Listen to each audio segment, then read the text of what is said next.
Hoje, a psicanálise, ela é bem diferente do que aquilo que foi quando o Freud começou a desenvolver. Quando o Freud desenvolveu, ele começou ali pela técnica da hipnose, né? Ele tinha propostas que na nossa prática clínica hoje não fazem muito sentido. A gente tem uma outra metodologia. Uma das questões fundamentais é que o Freud tinha uma característica muito mais paterna, da figura paterna, dos fatores da função paterna. A prática clínica dele acabava sendo formatada como um modelo do pai. A partir da introdução da Melanie Klein, a gente vai criando, vai introduzindo, a gente vai vendo ser introduzido um modelo materno, um modelo que inclui os fatores da função materna. O Winnicott traz a questão do holding, do handling, da apresentação do objeto, que são características que também são presentes na prática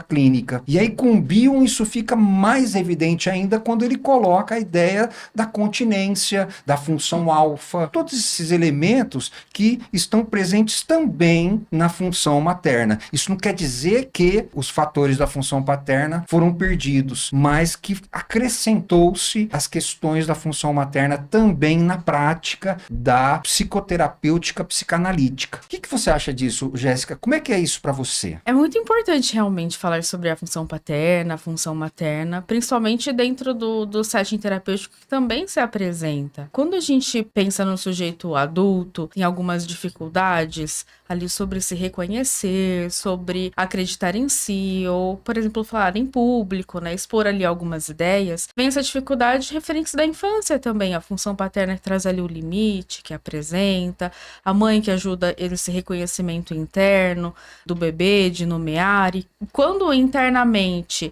lá atrás as questões que o sujeito vai se desenvolvendo são sempre questionadas, ele pode ter dificuldade na vida adulta de conseguir se permitir a fazer algumas atividades, porque faltou o reconhecimento. Então, quando a gente traz para o setting terapêutico, que é um caminho para trabalhar isso, quando o analista acredita ali no paciente, eu gosto quando o Bion fala sobre o reverie, né, a capacidade de sonhar ali do sujeito, ajuda ele a se reconhecer e a conseguir se permitir novas situações que antes eram impedidas. A gente tem a noção, dentro dessa prática psicanalítica contemporânea, de que a psicanálise é um ambiente de passagem. Então não é um ambiente de conhecimento, mas é um ambiente de reconhecimento a cada encontro. Se propor a conhecer novamente como se nunca tivesse conhecido. Sempre como se fosse a primeira vez ali para o paciente. Isso é importante. Quando a gente pensa também na questão da função paterna, eu acho muito interessante, hoje em dia se fala muito sobre o pós-parto, puerpério, até tem um novo termo, baby blues, de um momento de necessidade que a função paterna acolha a mãe para a chegada do bebê. Fisicamente tem quedas hormonais, tem um vácuo interno de 20 centímetros, vamos dizer assim. Mãe e bebê já não são mais o mesmo, é um processo de luto. E a função paterna vai ajudar muito nesse continente ali da mãe, para ela se desenvolver e reconhecer o bebê. Quando a gente fala dessa depressão puerperal, né? Quando a gente fala da depressão pós-parto, quando o casal está integrado, o companheiro, né? O pai, ele vai sofrer tanto quanto a mãe, né? E a gente não está falando aqui de uma depressão pós-parto patológica, a gente está falando deste luto da mãe que precisa abrir mão da sua própria vida pela vida do bebê que está nascendo. E depois uma série de outros lutos, como você falou, essa coisa do afastamento, do desmame, do afastamento da criança que vai se desenvolvendo.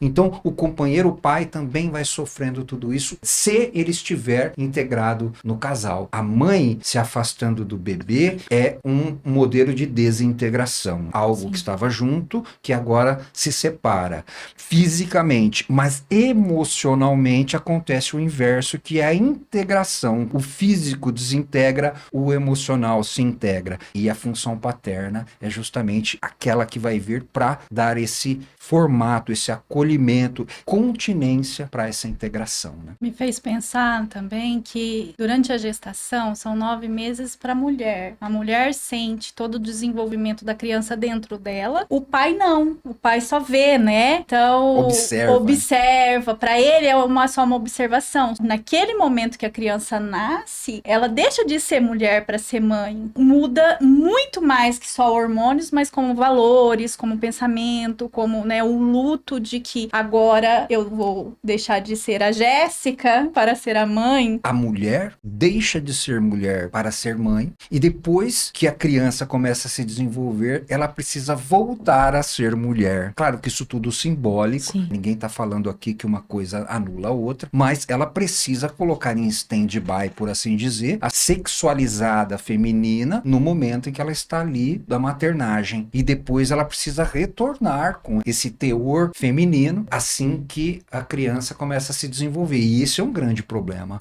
Muitas vezes a mãe nunca se sentiu muito bem integrada sendo mulher, ela sempre se sentiu muito insegura sendo mulher, e ela acaba se implicando na função materna de uma maneira tão viciante, por assim dizer, que depois ela sente uma dificuldade muito grande em voltar a ser mulher, que é num formato onde ela tinha grande insegurança. E aí tem um ponto importante do companheiro. Se ele tiver sendo um companheiro e fazendo a função paterna e como companheiro e esposo, fica mais fácil para a mãe retornar. Fica menos difícil, né? Menos difícil, eu acho que é. O aparato da função paterna ajuda muito, porque ele acaba dividindo coisas que antes, na grande maioria no pós-parto, a mãe precisa de alguns cuidados maiores com o bebê, e conforme ela vai entendendo, criando também essa linguagem, porque é nova, nunca aconteceu. Eu costumo falar que a maternidade, antes, ela é uma desconstrução de tudo aquilo que você achou que fosse maternidade. Até porque a gente também vai reviver aquilo que nós tivemos como experiências no passado, com os nossos pais, e trazendo ali pro companheiro, falando sobre as dificuldades, porque elas vão surgir. Não tem como eu maternar ali sem também esbarrar com as imperfeições de seres humanos. Então, quando você vai retomando esse narcisismo, né, a gente pode pensar na quebra do narcisismo. A mãe abre mão do narcisismo em prol do bebê, e conforme o pai vai trazendo também os limites e dizendo, olha, você existe, eu também existo, o casal está ali, existem outras demandas, ela vai retomando esse narcisismo aos poucos para não adoecer ali o bebê que se desenvolve. E também é interessante pensar que quando nós olhamos para essa questão da maternagem, ela é complexa ao ponto de, aos poucos, você vai identificando que o bebê vai ganhando autonomia. E é difícil você colocar um pé um pouquinho para trás para deixar que o bebê se desenvolva, porque é esse o ponto que o pai também ajuda de deixar ir, né? A mãe talvez tenha um pouco mais de cuidados ali, não faça desse jeito, o pai vai, não, aqui a gente consegue, vai estimulando, que vai se desenvolvendo a questão da maternidade. Sim. O companheiro precisa ser maduro o suficiente para tolerar que a função de mulher, a função feminina ali vai precisar entrar num recesso, e ele vai precisar tolerar a expectativa de que ela seja a mulher dele para se tornar a mãe do filho dele, e depois esse mesmo companheiro vai precisar ajudá-la a retomar a sua feminilidade, sua erotização feminina, assim que o filho começar a se desenvolver. Então é um papel bem difícil também esse do pai. E é interessante pensar que quando não existe esse pai, essa mãe às vezes se vê sem outras questões, não é que a análise vai substituir, não é isso, porque não tem como, mas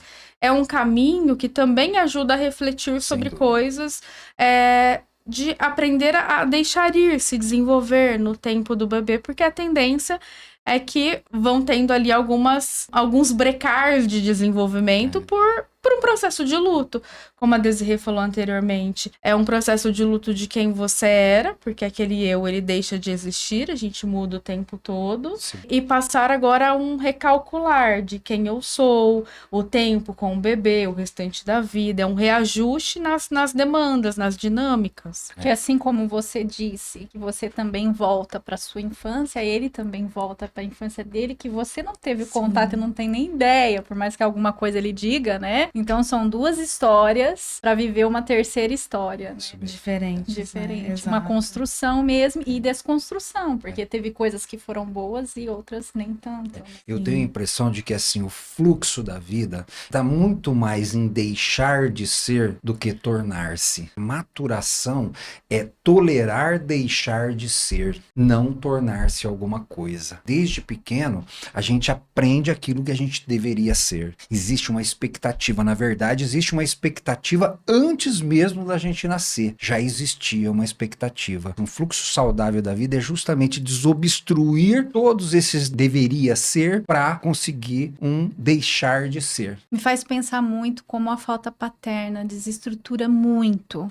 o ser humano. Infelizmente, a gente veio passando por um processo na sociedade como se o pai não fosse necessário, mas a gente vê gerações e gerações acontecendo sem essa estrutura tão importante numa família, que é a função paterna, e o quanto isso gera pessoas inseguras, que não se sentem desejadas, né, que é aquela grande questão, né, de o pensamento que antecede, né, e fica sempre essa procura que tá faltando alguma coisa, um vazio incontrolável, que hoje em dia a sociedade tá tão doente, adoecida mesmo por esse ponto. Me parece que é um ciclo vicioso, né? O homem foi se afastando da família, essa família foi aprendendo a dar um jeito de viver sem esse homem e acaba com que a sociedade hoje recusa o reconhecimento da necessidade da função paterna presente. E aí a gente vai percebendo homens inseguros do que é ser homem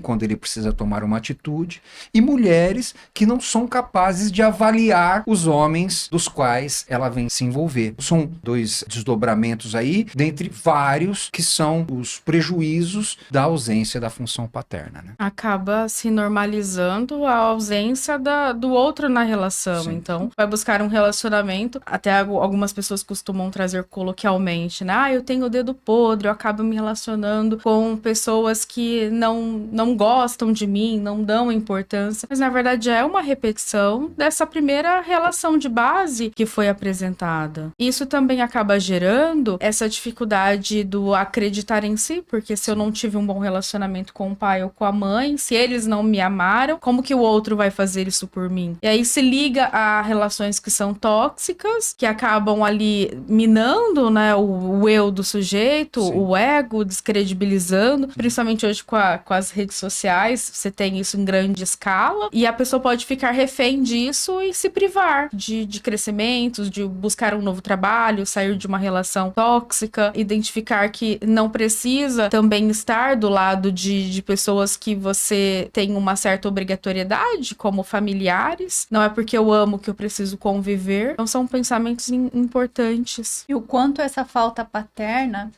hoje em dia, traz na infância, que é rotular, a criança é hiperativa, não pode mais ser criança. Tudo tem que ter um rótulo, um medicamento para ficar mais calminha, para dar conta. Que dor é essa que causa? Os dois maiores prejuízos da ausência da função paterna, e é interessante a gente falar função paterna e não do pai, Sim. porque não é necessariamente o pai biológico, mas é um sujeito masculino que possa exercer a função paterna. A ausência dessa função paterna me parece que traz dois grandes prejuízos. Um deles, a dificuldade de reconhecimento de limites, e o outro é a dificuldade de provisão, de ser capaz de prover, em primeiro momento, prover-se a si mesmo, em segundo momento, prover o lar. Então nós vemos uma sociedade onde a falta de limites, a falta da capacidade de reconhecimento de limite, de respeitar o limite de si mesmo, seja se colocando em situações de risco, e dificuldade de reconhecer o limite do outro, onde o sujeito abusa do outro. E também a dificuldade da manutenção, a sua autoprovisão, administração financeira, e quando o sujeito não consegue fazer isso consigo mesmo, muito menos ele vai conseguir com a família ou qualquer outra instância que ele precisar. Vai se iludindo com coisas externas, de que o vazio que tá ali dentro, que é a falta dessa base, vai ser preenchido, seja com as drogas,